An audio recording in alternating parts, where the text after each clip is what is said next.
নমস্কার বন্ধুরা, আজ আমি করব প্লাস্টিক চাটনি। প্রথমে আমি একটা পেঁপের অর্ধেক আমি খোসা ছাড়িয়ে নেব।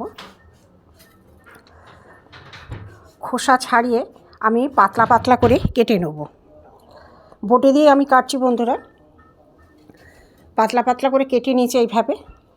কেটে নিয়ে আমি একটা বাটিতে পরিষ্কার করে ধুয়ে নিয়ে আমি গ্যাসে বসিয়ে দেব।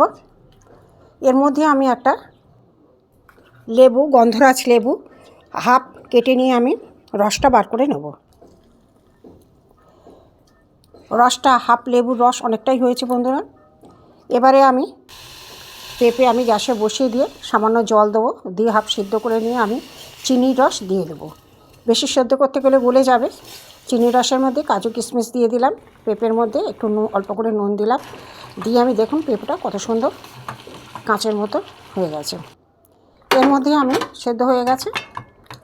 এর মধ্যে আমি ঠান্ডা হয়ে যেতে আমি লেবু রস দিয়ে দিলাম। আগে থেকে লেবু রস দিলে তিতো হয়ে যেতে পারে, পরে আমি লেবু রসটা দিলাম। হয়ে গেছে আমার প্লাস্টিক চাটনি।